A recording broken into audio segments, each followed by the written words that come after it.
In the 1970s, the rose Sappho sang of, the rose the wars were fought over, the rose my love is like, is a businessman's dream. It's a product everyone wants.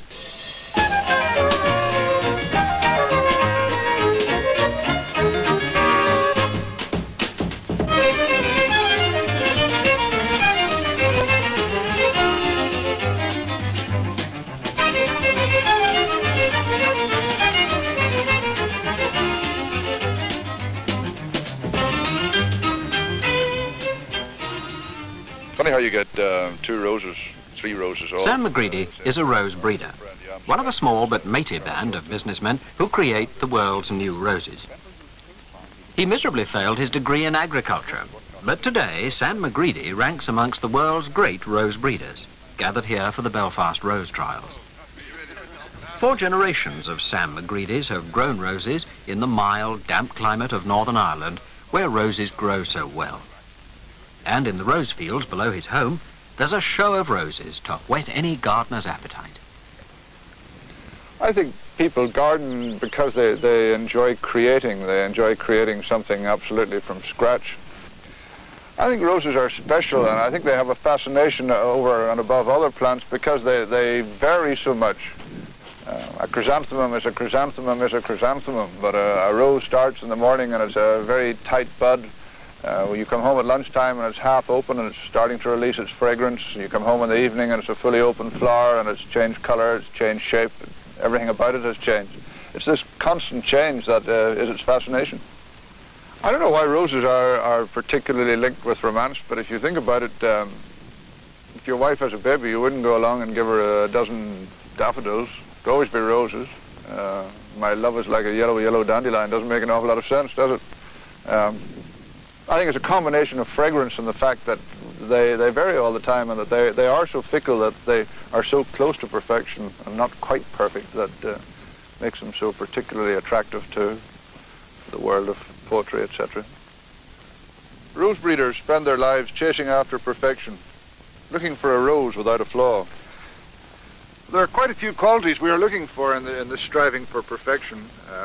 For example, this rose is vigorous. It's important that a rose is vigorous and that it is healthy. It should have fragrance, of course. It should have a good, even color. It should be strongly disease resistant. This rose, for example, gets some mildew. There are a lot of characteristics. Frost hardiness, I could go on and on. But you know, there's no such thing as perfection. In fact, if I ever got a perfect rose, I would give up. Of course, we can't breed roses outside. We have to breed them under glass. Come on in and I'll show you how we do it. He was given the key to the greenhouses when he was 19.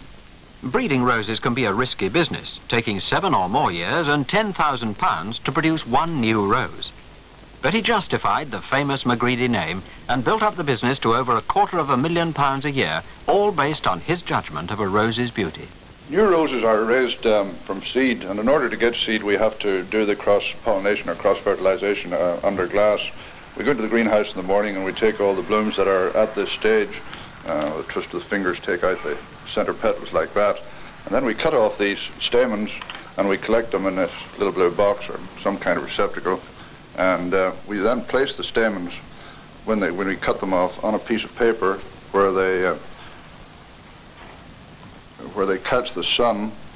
After 2 or 3 hours, they ripen, and you can lift the stamen with the pollen from the stamens with your fingers and cross-fertilize a selected bloom with it. The key to the whole thing, of course, is in choosing the right parents, and I spent a fair amount of time making out this chart. You see down on the left here we have all the seed pods that are going to be available, and up here we have all the pollens that are going to be available. Now we have this, for example, this Mullard Jubilee rose that we want to cross-fertilize, and here's Mullard Jubilee, and if you go across, in fact, Brasilia pollen is okay for it. Now here we have different pollens, Brasilia amongst them, and technical people may use a pollen brush, but I prefer just to use my finger and lift the pollen of Brasilia on the finger like so. It's very tiny, you can just barely see it, and transfer it to the stigmas of the Mullard Jubilee flower like that. And then of course we have to record the parentage, so we have a label with the Brasilia on it, which we tie around the neck loosely of the rose. And that's really all there is to the mechanics of hybridizing.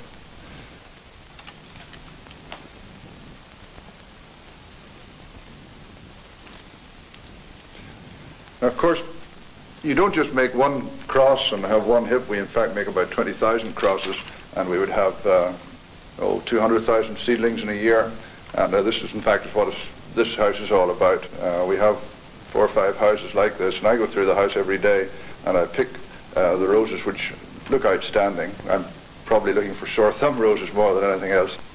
I think this business of roses sticking out like sore thumbs is very important. Now, you take this kind of rose here with a very long pointed bud, good stiff stem, good foliage. A rose that's really going to look different and stick out like a sore thumb is the sort of rose that we want, because after all there are a terrific number of roses coming on the market. The colour of that one is very good. Now, if you go over and look at this one here, I think this is probably an example of a colour that is lousy. It's purpley pink that'll go worse when it's outside. It has a terrific fragrance, of course. Petals are too soft, probably wouldn't stand up to rain too well. This is where it starts to get a little difficult, because we would have something like 200,000 seedlings, and in the first year we eliminate in here down to the 5,000 that I put canes to, and we see those in the field next year, and from those we would pick maybe 300 or 400, make 25 plants of each. The next year we'd eliminate that down to about 30, 40, and so on the next year down to 20. And when we have all the reports back and we have examined everything, then we end up by picking the 4 or 5 varieties which seem to us to be the best, and the ones that we hope that you will like. Rose growing is rather like farming. It's like growing potatoes or oats. It doesn't really matter, it's just that it happens to have some colour on the top of the plant. But rose breeding is something else. I suppose if I wanted to try and classify myself, I would come down rather heavily on the side of fashion. Christian Dior, Carnaby Street, something like that. My father bred roses, my grandfather bred roses, my great-grandfather bred roses. There would have been a holy war if I had decided to do anything else. I like it now, but I think I might have been a journalist or an engine driver or something else if I'd had a free choice, probably. Good rose breeders are few and far between. I suppose there would be 20 of really world-class, 2 in the UK, 2 in France, 2 in Germany, etc., etc. Nobody has a monopoly of the breeding market. It's so difficult. The fact that you have 10 years with virtually nothing before you start getting a return deters most professionals from going into it. In July, when the roses are in full bloom, Europe's rose breeders rush from country to country to see each other's crop. Commercial rivalry is notably lacking as they gather at Sam McGreedy's home for a party and a meeting of old friends. You probably would. Rose growing may seem a lightweight pastime, but the rose breeders in Sam McGreedy's bar, Stan Vandenberg, Peter Olsink, Hette Speck, the Dutch contingent, and Niels Poulsen of Denmark, his family invented the Floribunda rose, and the Americans and Germans are competing for a market which sells 50 million rose bushes in Britain alone each year. It's very big business. But they can't afford to be tough, because they all rely on each other's advice and help in testing new varieties. We are all on first-name terms with each other. Because there are so few of us, and because the various rose trial grounds of the world are few in number, we seem to run into each other about 5 or 6 times a year anyway. And apart from the fact that we're all dedicated rose growers, it's always a reasonable excuse for a good beano. Most of the time we seem to talk roses, if we're not talking religion and politics, I suppose. Rose growers are like everybody else. I have a request from you, please, from the chairman of the jury. Would you please take a little longer judging your roses this year? Last year you were in and out in 15 minutes and away to the pub. You told me to do that because we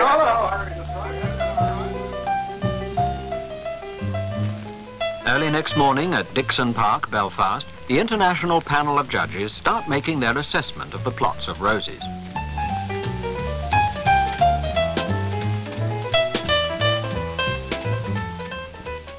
Rose trials are held because no matter how often a nurseryman looks at his seedlings, he is really only looking at them under his own conditions and with his own rather jaundiced eye, where all the geese look like swans. The international trials give a wide cross-section of people the opportunity to point and score the varieties, and consequently you get a much better assessment of what Mr. Average Gardener thinks of the variety.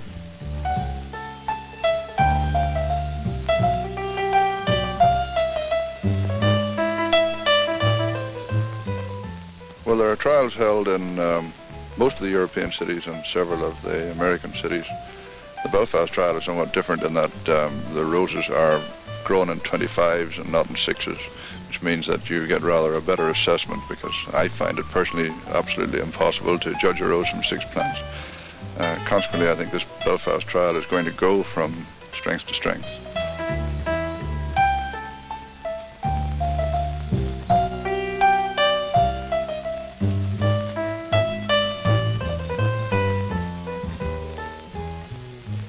And you know, it gives me extremely... The Belfast Rose Society awards the prizes at a City Hall lunch. It's a competition which wields an authority quite out of proportion to its size. But for a small country, Northern Ireland does boast at least 2 of the world's great rose breeders. highest score gained by any variety of rose since the trial started 5 years ago. Our own city of Belfast, raised by Sam McGreedy of Northern Ireland, is the winner.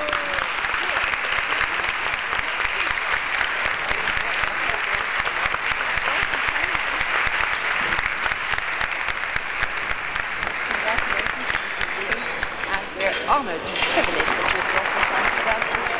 Thank you. I'm very glad to keep the city of Belfast Rose golden corn for the city of Belfast. Thank you. Prizes are important, but almost more important was the recent Plant Varieties Act, which gave rose breeders copyright over their roses.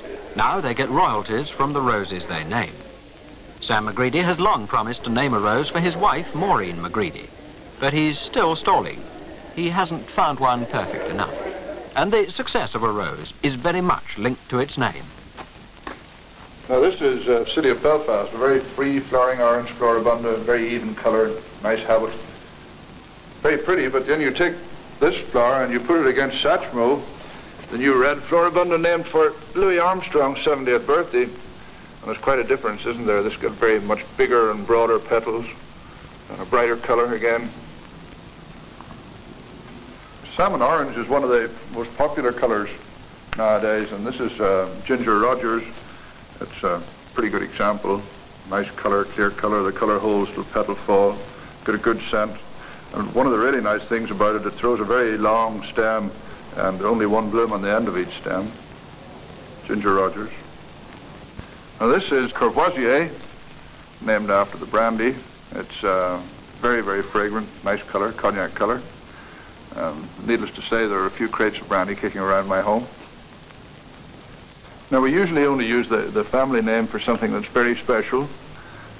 Molly McGreedy is named for my sister. It's a very pretty colour again, colour stable. It's pretty close to perfection. I think that's just as nice a rose as I've ever raised.